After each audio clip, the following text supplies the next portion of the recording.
Now, I was here earlier today when it was a little bit warmer, and I saw Show Me State game workers setting up soccer goals like this one. This right here is actually the tile that he shot into. You can see where the bullet went straight through the tile. Thankfully, no one was hurt, but people are saying this experience was extremely terrifying. The intersection right behind me, Old 63 and Stadium Boulevard, is what committee members are hoping to reconstruct. Graffiti, some call it art, others feel it's simply vandalism. Either way, it's becoming more and more common in Columbia. Although some patients, when they come to see Dr. Tarrant, are still on medication like Adderall, some use his therapy as a complete alternative. Authorities are still looking into what caused a massive garage fire in Higbee that left one man dead. I'm standing right in front of the Capitol building where the NAACP is expected to protest, but peacefully. You can see this door right behind me where the window is actually cracked and the burn marks go all the way down the door. The Attorney General's office says a scam like this is common, but not on such a large scale as what we're seeing here. Storm chasers are what these scammers are called, taking advantage of homeowners who have serious storm damage. Because that really is how it is, and I'm not the only mother that's been made to feel like a harlot for doing something so basic.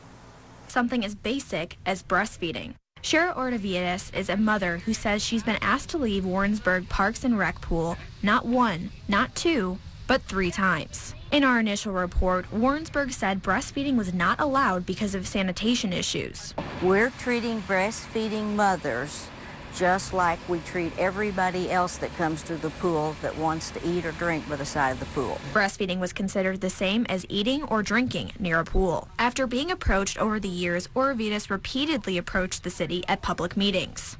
At one meeting, she printed off 9 copies of a rule book Canada follows about breastfeeding near a pool. She asked the board to read it and consider implementing the same rules in Warrensburg. That's when she says breastfeeding became indecent exposure. And then they turned around and wrote a resolution. All breastfeeding shall take place with appropriate covering such as the breast is not open to public view. And what they cited there was Warrensburg's indecent exposure statute. So we nursed, she nurses asleep.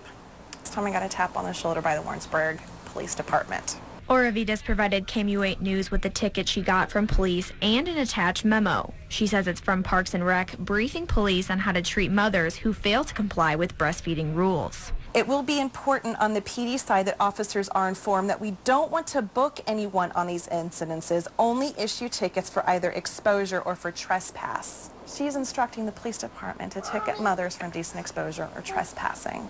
KOMU 8 News tried contacting Matthews for a week for this story, but she refused an interview. She talked to us over the phone, denying any recent ticketing of mothers at the pool. Now, this issue may be over for mothers like Ortavitas, because 2 days after KOMU 8's initial report, the city passed a new resolution saying, quote, any prior rules in conflict of the new resolution are repealed. Mothers may now breastfeed near or around a pool. Hopefully through my story and through the new laws, no mother will ever be made to feel like this again. Parks and Rec says there are no plans to revisit the issue and it has been resolved. Shale Remien, KOMU 8 News, Warrensburg. It is a very impressive entrapment of consumers to lead you to believe that you were being assisted through a very complicated process that was going to help you, whereas at the end of the day, once you got to the end of the process, you handed them a check and you never saw them again. A roofing repair entrapment. That's what Carlton Dwayne Dunko, Frank Pureber, and Richard Steffi are accused of thoughtfully planning out. The trio perfecting a scam in over a half a dozen states. North and South Carolina, Kentucky, Ohio, Florida, Georgia, Missouri. They had this down to an art. I talked to one man who says he was scammed by American Shingle. This is one of many pieces of paperwork they made him fill out. He says the company seemed extremely reliable because of the paperwork and personality of the roofers. It was within weeks after the storms went through when people started realizing, hey, wait a minute, these people are putting me off. And they're very good about putting people off. We're having a little trouble with our suppliers. The shingles are in short supply. There's always these colorable statements about why the delays were going on. According to the Missouri Attorney General, American Shingle did some repairs to keep government and consumers at bay. But after a few weeks, there were no more orders being placed, there were no more roofs being done, and no one was answering the phone. Our affiliate in Florida also found victims there. American Shingles, you will not get away with this. And later confronted one of the men accused of taking advantage of people down there and in Missouri. Mr. Perver, how you doing? Anything you'd like to say to the people that you took money from for roofs? And hey, listen, roofs? I'm his lawyer. You can talk to me. And he doesn't have anything he'd like to say because he has a case pending. The Missouri Attorney General's office says American Shingle targeted the elderly. So how can you avoid a storm chaser scam? Don't give 100% of a payment up front, no more than a third. Get promises in writing stating when the work will be complete. Beware of any contractor trying to rush you, and make sure there are licensing requirements. For now, the AG's office says some victims got insurance money back, while others have lost their money entirely. We're going to seize whatever assets we can get our hands on and get that money back to the consumers to the best of our ability.